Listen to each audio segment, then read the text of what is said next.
With those few remarks, I yield the floor.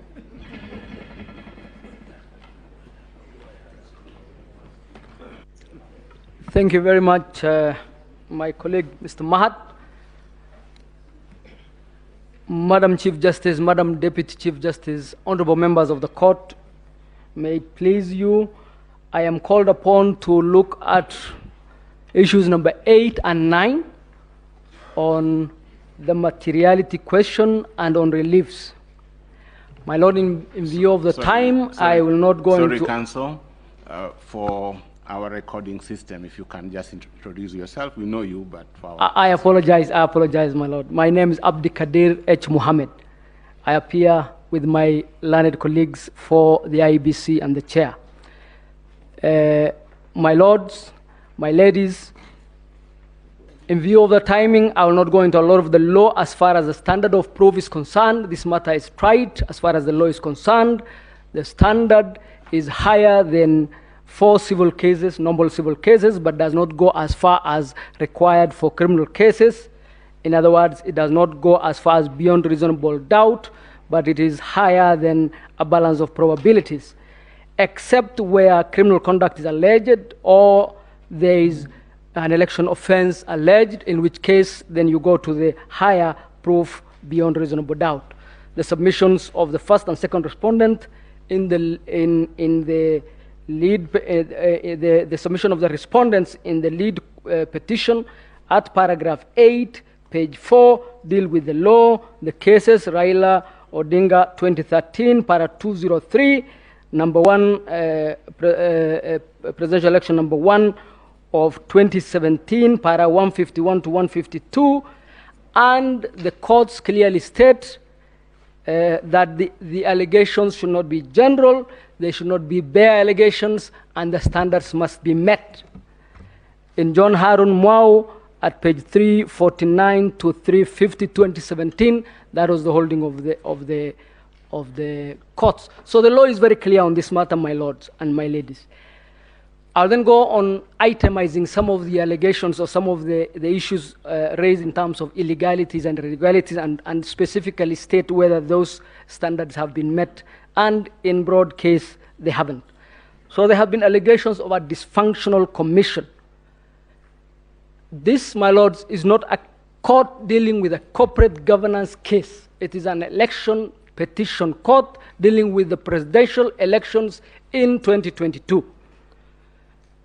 My lords and my ladies, the case of Maina Kiai dealt with the issues of the commission and the chair and their place in the process that we are talking about, in the verification process. And it is very important to understand that the petitioners want to turn that case on its head, because if you recall, what the petitioners in the Maina Kiai case were fighting against, it was the interference by the commission or the chairman in the results when they come to the National Tallying Center. This is exactly what the petitioners are asking to do. They are asking the commission to interfere with the results at that point. That is not the law. Number 2, there was the allegation that the commission is equal to the commissioners. That was dealt with by my learned colleague, Senior Counsel Kamau Karori. But let me just add that it will be absurd to say that the only elections, the only verification that is acceptable under the law is verification by the commissioners. What then would we make of the elections at the counties and the tallying and verification at the counties and the tallying and verification at the constituencies where no commissioner is present? What would we make of section 39(1)(c), which says the commission will transmit? Which commissioner transmitted when? It is the commission officers, the commission employees, and the commission is certainly more than the commissioners. My lords, that allegation, therefore, that there was a dysfunctional commission and this led to the results not being verified is not borne. The standards have not met, and it is not the law. the commission practically will need to rely on its officers across the country in the 46,000 plus polling stations for the work of the commission, including presiding officers verifying and transmitting. The next allegation broadly was the issue of the rogue chairman. Here we have a bogeyman where all the issues can be affixed to this good gentleman. At the end of the day, after you clear through the fog, what were the issues that the chairman was being accused of? They do not meet the standards, I pray, that would be required for us to overturn the presidential elections in the general election of 2022 and send 14 million plus Kenyan voters back to the vote and spend immeasurable amounts in treasure. The chairman is accused of single-handedly conducting the elections, of gazetting himself, and it's alleged that the office of returning officer for the presidential election does not exist. I adopt the presentation from my learned colleague, Mr. Kamau Karori. But suffice it to say that we all accept that 138.10 gives a role to the chairman to declare. That regulation 87.3 gives legal roles to the chairman, and case law has given legal roles to the chairman. Those roles, when you put them together, essentially spell out the role of a returning officer. And in the old company law, the definition of a director used to go that a director is a director by whatever name called. And the returning officer is the returning officer by whatever name called, because he is undertaking the functions of the returning officer. Let me now turn to the allegations from the other commissioners and the averments in the affidavits. If you look at the totality, what you get is that these good ladies and gentlemen were either negligent or unaware of their functions, or in fact were not stating the truth as such, because the law requires for the commission to hold a minimum of 1 meeting per month. More were held during the elections. They attended all those meetings under the affidavits. The vice chair and Mr. Wanderi attended the trip you are told about in Greece, where they went to check on the presidential ballots. The announcements were made by these good people almost 70% of the time. In other words, almost 70% of the announcements done at Bomas were done by these particular commissioners. And the tables were there for everybody to see where verification was happening. And they had no one stopping them from going to attend or direct if they wanted to direct.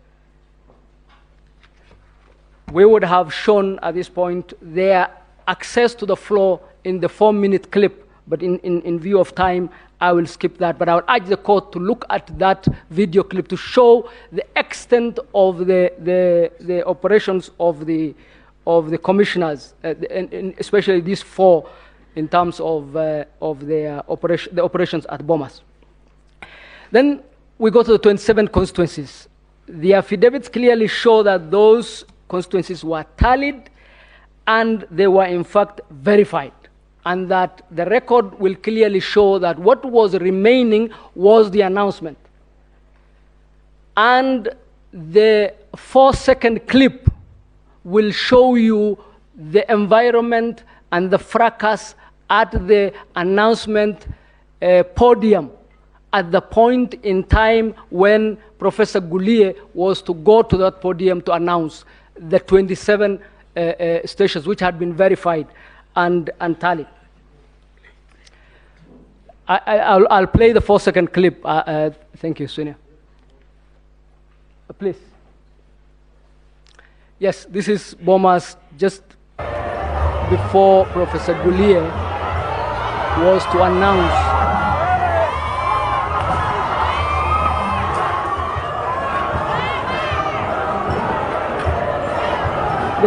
This is covered in the affidavit of the chairman, and is also touched on in the affidavit of Professor Gulie and also the chief executive, Mr. Marjan. My lords, that was the environment at that particular time. It was practically not possible for Mr. Gulier to announce. Our contention is that lack of announcement does not go to the level where you would consider those constituencies untallied or unverified.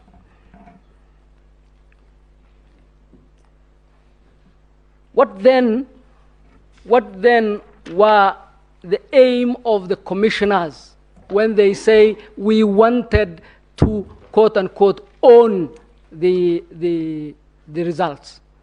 Because verification is a very simple process. It has been defined. I'm not going to waste a lot of time on it. Tallying is a mathematical process. The only other verification required, other than compare the forms, was has the candidate met the 50% plus one.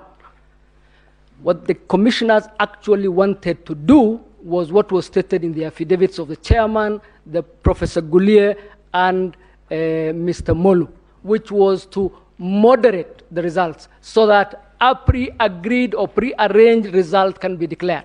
That is what they wanted. What they wanted was for a meeting to sit over the decision of who will be president, not the voters, not Form 34A, not the polling station as the law is, but for a meeting of the commissioners at the National Tallying Center after the work had been done to moderate. That is illegal, it is unconstitutional, it is completely unacceptable. And this is in the affidavits. There were two meetings prior to that final meeting. One where there were visitors from the security agencies and the other from individual Kenyans. And those meetings were confirmed by all the protagonists. And this really was the scheme. This was the rupture. You asked yesterday, how come we had not heard of this dysfunctional commission earlier? Because it was a process that was going on, and at the point of disagreement is at the point where now we have rupture. And from that point onwards, those commissioners are part of the scheme, and this time, instead of announcing the wrong results, it is aimed at getting this court to overturn the results. That is the scheme. That is the decision the commissioners wanted to be part of. In terms of technology, there are a number of allegations. I adopt the